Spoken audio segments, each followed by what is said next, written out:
What's the true meaning of being healthy? And what will it take to create better healthcare for tomorrow? Welcome to Elfie Voices, the podcast uncovering how technology, science, and innovators are reinventing everyday care for a healthier future for all. Welcome back to Elfie Voices. I'm Ayal Gohari from the Elfie content team, and I'm going to be your host for the day. Have you ever struggled with building a healthy habit, making it stick, no matter how important it is and how well you know how important it is? Well, you're in luck. Today's special guest is someone who doesn't just talk about healthy habits. She helps people rebuild their relationship with food, their bodies, and their minds from the inside out.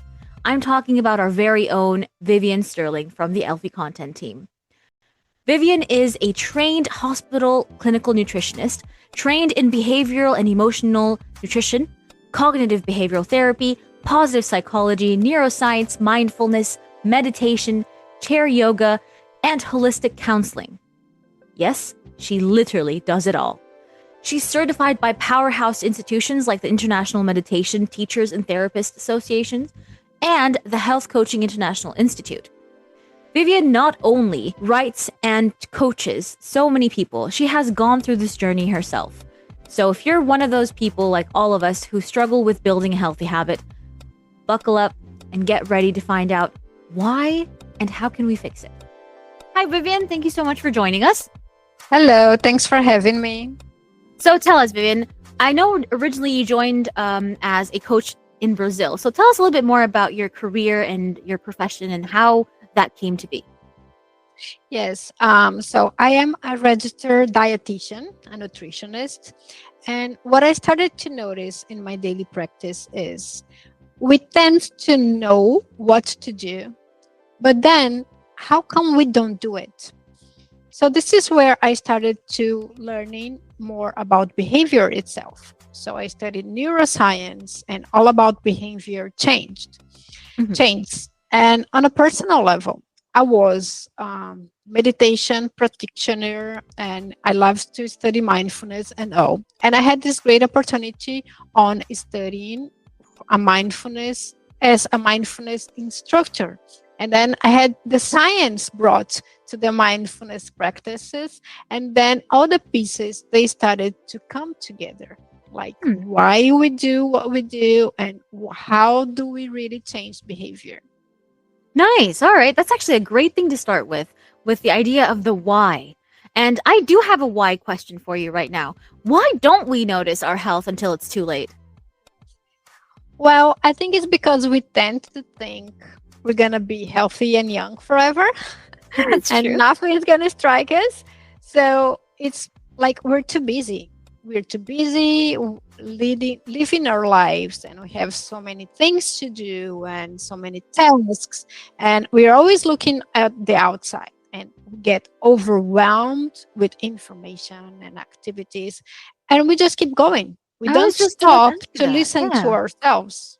That's true. I was just about to ask you that about how life has changed so much. We see all of these different sources about knowledge about being healthy, these influencers, and I think there's so many ways that you can get your hands on information, if not get yourself bombarded with it. So even though we do have access to all of this, we still don't do it. Yeah, the thing is, the having too much information, it's not always a good thing. First of all, we have instant information and lots of them. And lots of information do not give us time to build knowledge. So we have tiny pieces of information, and sometimes they are really random. They are not science-based, and you get confused. Like, okay, who should I listen to? Is this good or no? This person is saying the opposite. And you get really overwhelmed. You can be paralyzed. Or you can start trying everything, but you're not getting anywhere because you don't really know what you're doing. Interesting. Okay. So can I ask your opinion on this phrase that I came across? Awareness is not intuition alone. It's measurable. What does this mean?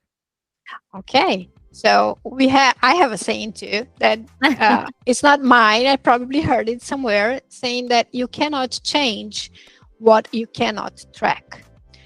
The thing is, when you have information, good information, science-based information, like that is building knowledge. Mhm. So that gives you data to know exactly what to do with this data. Okay, I have this Mhm. information. What do I do with it? So as long as you're tracking something, like you're tracking your health numbers, you're tracking everything that it needs to be changed, to be acknowledged on your daily lives, those things that you're not paying attention because you're too busy, but the data is there, and then you know what to do with this data. How do I become healthier? How do I change my habit from here?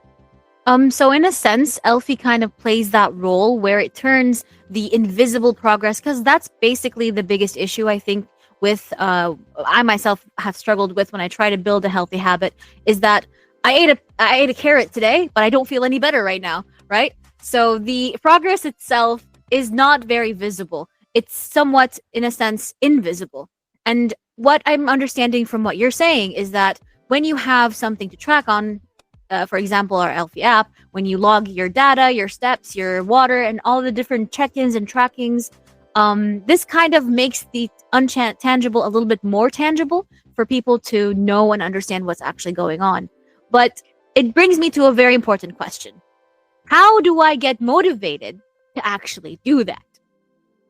Yes, the thing is, we have two big issues here. First, what you said is perfectly normal. Don't feel bad that you ate a carrot and you don't feel better right now. I mean, you can, but this is not, we have to build habits day by day.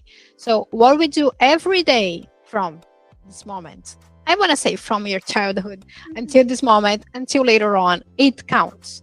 So, of course, we don't see instant reward here, and our brains are actually wired to look for instant rewards. We want it every day. And this is why, especially nowadays, when we have a lot of instant rewards like social media and junk food and any kind of instant reward you can think of, and we want it, so we don't want to do stuff that, okay, I'm not feeling better by now, so when will I going to feel better? We have to start thinking that building up is going to give us a big reward in the future, but that's not fun, right? This is not fun at all. We want the instant reward. Then we have the Elfie app that is doing this for us. We can see real progress because the app shows us instant rewards either by Elfie coins, but also giving us a sense of what progress looks like. Oh, I can see my glass being full of water if I'm taking water. I can see what kind of food I am actually eating that is good for me right away, right when I eat it. So I have instant insights. So this gives me instant rewards on what I'm doing daily to build up a habit that is going to bring me to more quality of life later in my life. That makes a lot of sense. So that's kind of the key of how we try to get um, people or ourselves a little bit more motivated, even if it's something as simple as like the sound of the coins start running on the app when we do something. That makes a lot of sense. So in a sense, what we're saying is that because we're able to provide this gamification feature or this side where it's fun and gives you this instant reward that you need to keep you going, is this why normally our habits don't tend to stick? And what the biggest the biggest question that I have is, why are daily healthy habits important? So why do I need to have a habit in order to be healthy? What is the importance of having this habit? Well, we shouldn't have to worry about that so much if life didn't become so complicated. The thing is, we have to go back to the basics. Okay, what are the basics? The basics is we sleep well, we eat well, we drink enough of water, we don't get so much stressed all the time. But life became overwhelming and life became stressful and life became busy. And we have, again, all those kinds of information. We don't know what to trust. So we have to go back to the basics and science based basics. And we forget to do that. We want, how do you say that? A shortcut. We want a shortcut. And like your carrot. I'm eating a carrot. I want to be healthy now. But okay, just keep eating your carrot every day or 3 times a week. Don't eat just carrot, eat something else. And plant-based, and go back to real food instead of junk food. So Mhm. this is what we should be doing, like building habits step by step. We're not gonna have like this big top of the mountain in one day or one jump, but if we keep going with direction, one step after the other, this is what we build up, and what we gain with that, in, um, more than the instant coins and the Mhm. instant rewards that we are actually seeing in Elfie app, we gain quality of life, we gain longevity, and because today we're living so many years Mhm. that we didn't live, like, I don't know, 50 years ago, 100 years ago. We Mhm. didn't have this life expectancy, and now we do. But how do we live that many years ahead of us is what Mhm. we do right now that's gonna give that, Value, I say. I would assume. yes, the value, and the, yeah, how you live the So mobility and all.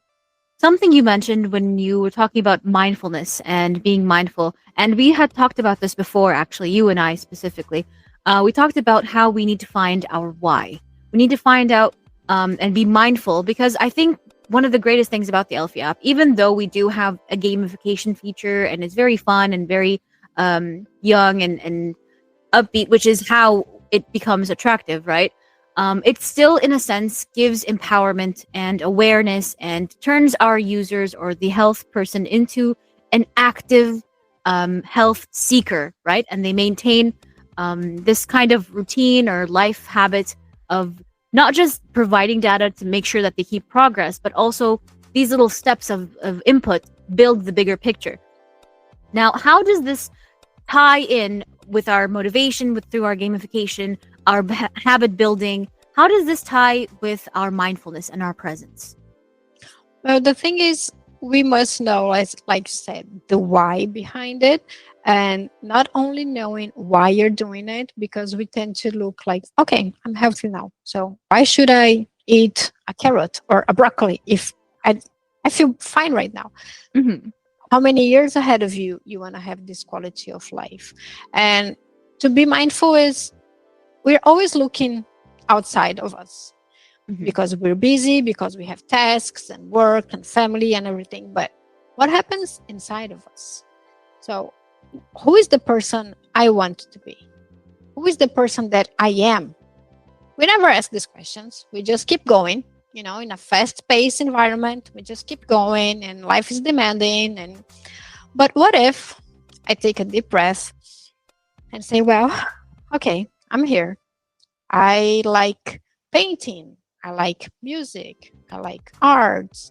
I like talking to my family. I enjoy this cup of tea.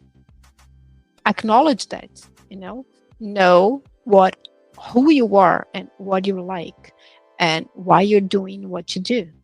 And then you have more informed information to have better decisions on your life.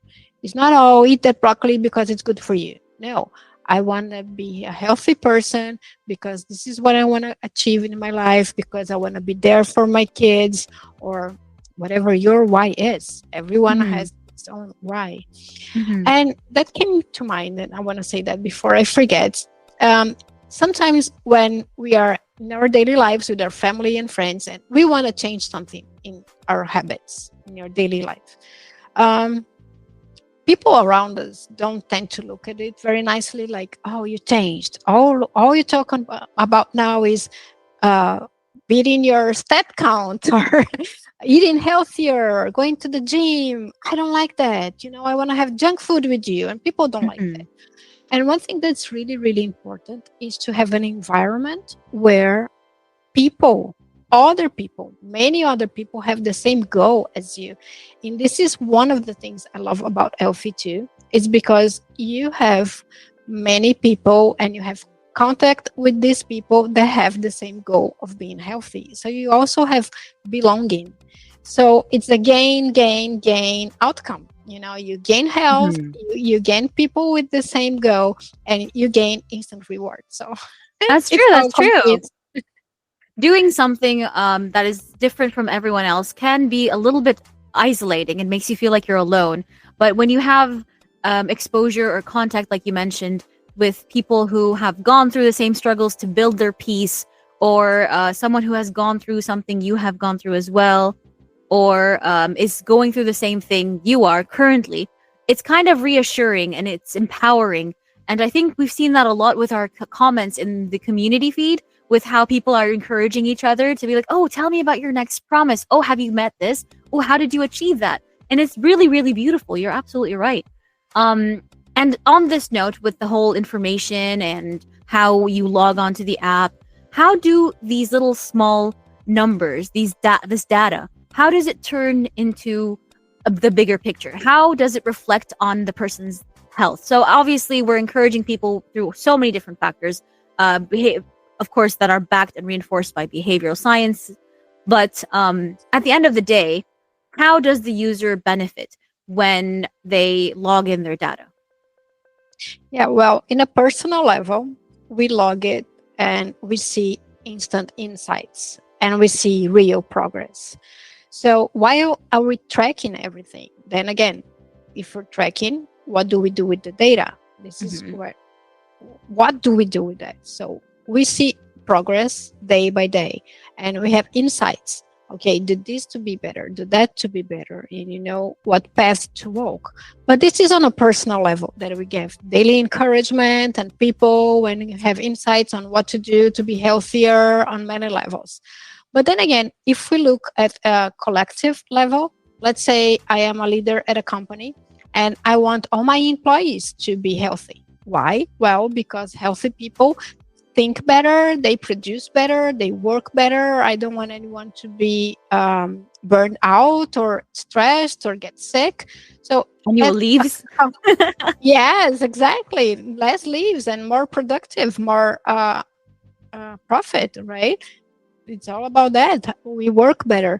So if I have a data, let's say I have 1,000 employees, and I have this data. Um, Among my employees, I have 10% that has high blood pressure. Another 20% are overweight. Of course, anonymous data, but I have more informed information on what to do, what training to offer, what lectures to offer, so that everyone feels better. So you have the data and you know what to do with the data. You have a Mhm. focus on how to Mhm. have better outcomes for everyone. So it Mhm. impacts like the whole company by impacting one by one, on a Mhm. personal Mhm. level. And that's Interesting. priceless. It is. You're absolutely right. Actually, one of the things that came to mind when you said the word data was how the innovators in the healthcare industry kind of look at the data as well through these little small things that are about people's health and what they do and how it affected them. I think people are then able to fully understand the impact of the innovations that they're creating for people's benefit, right? The well-being of the entire society and community. Um, Even Elfie itself is built on data. The idea that there is behavioral science and how a human's brain works and how we can come to benefit from that, right? The idea that the smallest step counts. I love this so much. You also mentioned this before when we were talking, and it doesn't matter how big the step that you take is, as long as you're consistent and you're actually continuously doing it. So the last thing I'd like from you, and of course, if you have any other additions or notes that you want to leave our audience with, is how can we build this consistency? Okay. First of all, intention. Mm. You have to be mindful of why you want to do it and intentionally repeat it day after day, because this is how you learn. Actually, in your physiology, this is how your brain works. Mhm. Like, there's this very simple example. Probably many of you know how to ride a bicycle, but once upon a time you didn't know how to ride a bicycle, right? You Mhm. didn't know, and you had to go in a bicycle and try and fall so many times, probably, Mhm. in order to know how to. The thing is, if you, at your first fall, if you gave up, okay, I give up, I don't know how to ride a bicycle in my first attempt, Mhm. you wouldn't know how to nowadays, right?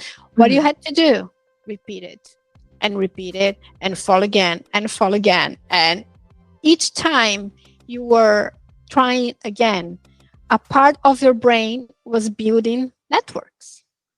And until this network is really solid, and now your brain tells you, okay, now I know how to do it. This network is connected.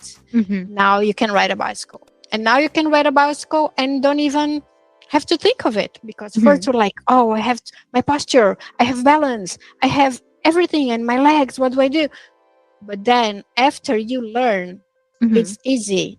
You just go with the flow. And that happens with everything that we learn.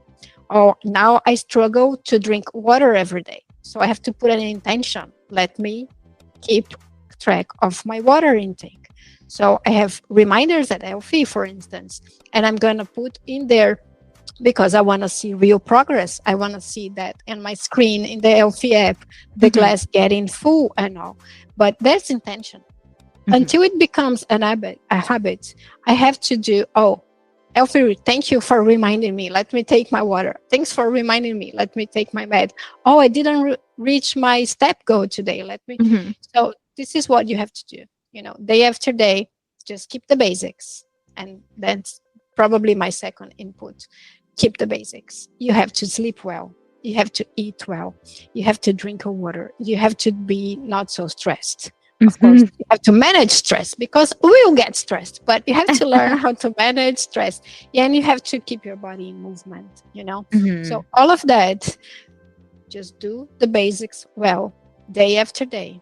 Use the tracking at Elfie to help you uh, remember it, to give you a direction, to help you track all of it, and to know what to do next. Until your body just automatically feels, "Hey, I'm thirsty right now. I need more water." Or "I'm not tired after 5,000 steps, so I want more." That's brilliant. You kind of do a little and then slowly it kind of blooms into something that's wholesome. I love what you said about the stress, and I'm actually going to seize this opportunity to remind our listeners that we do have at least monthly segments on stress where Vivian has shared her incredible knowledge and wisdom with different practices, techniques, information about what you can do to help you manage your stress a little bit better. Thank you so much. Oh, Oh, go ahead. I want to say something about that, Yes, tell me. because there is this phrase that I like that, it's obviously the wrap up of the habit for me Mhm. is, the more you do it, the better you get on doing it. So the Mhm. more you practice being mindful, the better you get of being mindful. So Just this is perfect. it. Yes. You So you have you're saying, if I remember correctly, it was the more you practice, the better you are at practicing. Right? exactly, That's that's the the one? line. Yeah. Mhm. She's always very popular for it. That's how we are able to keep us in check and to help us ourselves actually. Vivian, you are amazing. Thank you so much for sharing and for talking to us. And thank everyone else. Thank you guys so much for joining us on Elfie Voices. If you're passionate about transforming healthcare and want to be part of this journey, reach out and let's explore how we can build a healthier future together. Visit elfie.co, email us at contact@elfie.co, or find us on LinkedIn to learn more about Elfie's mission and impact. Until then, stay Elfie.